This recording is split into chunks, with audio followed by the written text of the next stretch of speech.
সত্ৰীয়া পৰম্পৰাৰে বৰপেটা সত্ৰত পালন কৰা হৈছে বহাগৰ দুমাহী। চতৰ সংক্ৰান্তিৰ দিনাৰ পৰা 7 দিনীয়াকৈ বহাগৰ দুমাহী বৰপেটা সত্ৰত পালন কৰা হয়।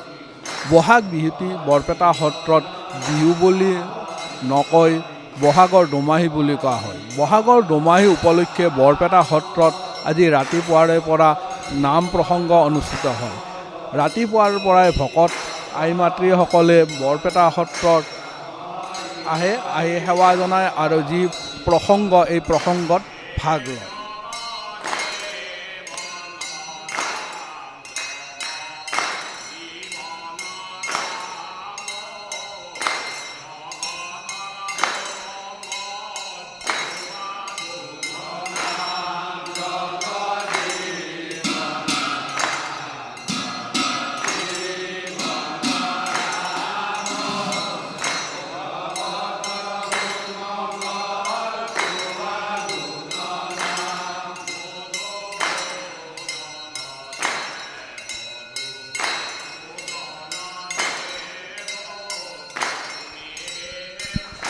এইদৰে ভকতসকলে ৰাতিপুৱাৰে পৰা যি নৃত্য প্ৰসংগত অনুষ্ঠিত কৰে আৰু এই নৃত্য প্ৰসংগৰ পিছত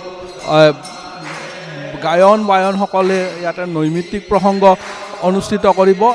এনেদৰে বৰপেটা সত্ৰত যি দুমাহী বহাগৰ দুমাহী পালন কৰা হয়, সম্পূৰ্ণ সত্ৰীয়া পৰম্পৰা আৰু ৰীতি অনুসৰি বৰপেটা সত্ৰত এই বিহুটি পালন কৰা হয় আৰু ইয়াক স্থানীয় ভাষাত বৈহাগৰ দুমাহী বুলি কোৱা হয়। এই বৈহাগৰ দুমাহী উপলক্ষে ৰাতিপুৱাই ভকত বৈষ্ণৱসকলে আহি নাম প্ৰসংগত অংশগ্ৰহণ কৰে। এইদৰে বৰপেটা সত্ৰত বৈহাগৰ দুমাহী পালন কৰা হয়। বৰপেটা সত্ৰত হয় মানে পূৰ্বকালৰে পৰা আমাৰ 7 দিনীয়া বহাগ বিহুটো 7 দিনীয়া হিচাপে পালন কৰা হয়। যোৱাকালি আৰম্ভ হৈছে আমাৰ। যোৱাকালি মাহৰ সংক্ৰান্তি আছিল, সংক্ৰান্তিৰ পৰা আৰম্ভ হৈছে। আজি পহিলা বহাগ 1433 ভাস্কৰাব্দৰ আৰু এই পহিলা বহাগত আজি প্ৰথম বৰদুমাহী বুলি কোৱা হয়। আৰু এই বৰদুমাহী উপলক্ষে আমাৰ সত্ৰীয়া ৰীতি আৰু পৰম্পৰাৰে আৰম্ভ হৈছে। যোৱাকালিয়ে আমাৰ এক পটল গোৱাৰ পাছত মানে 13 নম্বৰ গোৱাৰ পাছত আজি 14 নম্বৰে আৰম্ভ হৈছে পটল। তাৰপাছতে 3টা ঘোষা গোৱা হ'ব। তাৰপাছতে পাঠৰ পাছত আকৌ মানে গায়ন বায়নৰ সেৱা কীৰ্তন। তাৰপিছত আবেলি সেৱা কীৰ্তন থাকিব, ঘোষা কীৰ্তন থাকিব, তাৰপাছতে ব্যাস কীৰ্তন থাকিব, সন্ধিয়া আকৌ গায়ন বায়ন থাকিব। গতিকে এনেধৰণে এই গোটেই 7 দিন ধৰি চলিব। আৰু অষ্টম দিনা অৰ্থাৎ বহাগৰ 7 তাৰিখে দালানৰ সন্মুখত থিয় নাম হ'ব। 3খন ঠোল হাতী, 9 হাতী, দক্ষিণ হাতী আৰু উত্তৰ হাতী। এই 3খন ঠোল হাতীয়ে ইয়াতে নাম গাব দালানৰ সন্মুখত।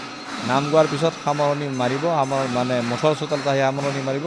আৰু তেনেধৰণে এই 7 দিনীয়া বহাগৰ দুমাহী বা বহাগ বিহুটো আমাৰ সেই 7 দিন পিছতে সামৰণি পৰিব। আজি বৰপেটা সত্ৰত বৰ্ষফলো গণনা কৰা হয়।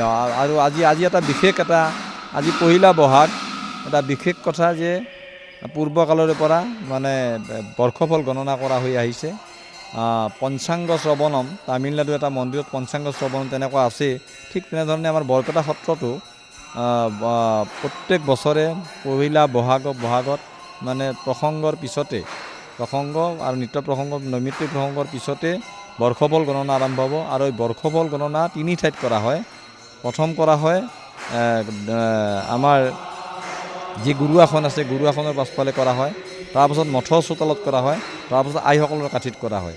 আৰু এনেধৰণে গোটেই বৰ্ষটোৰ শুভ অশুভ গোটেইখিনি কথা ব্যাখ্যা কৰি ক'ব জ্যোতিষ গণনা অনুসৰি।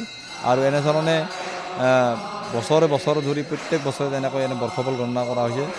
গতিকে এনেধৰণেই আমাৰ সত্ৰীয়া ৰীতিৰ ভিতৰতে আচলতে পৰিছে। গতিকে এই গোটেইখিনি এটা মানে সম্পূৰ্ণ বৰপেটাৰ একক আৰু সম্পূৰ্ণ ই নিজস্ব যি বৰপেটা সত্ৰতহে একমাত্ৰ বৰ্ষফল গণনা হয়। এইদৰে বৰপেটা সত্ৰত সম্পূৰ্ণ সত্ৰীয়া ৰীতি আৰু পৰম্পৰাৰে বৰ্ষফল গণনা কৰা হয়। আৰু যি এই বহাগৰ দোমাহীটো সম্পূৰ্ণ সত্ৰীয়া পৰম্পৰাৰে পালন কৰা হয়।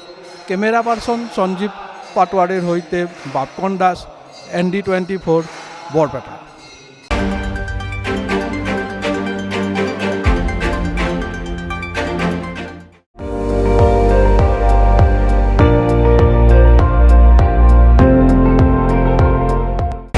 আপুনি চাই আছে ND24, সৰ্বশ্ৰেষ্ঠ নহয় সৰ্বোত্তমৰ দৌৰত।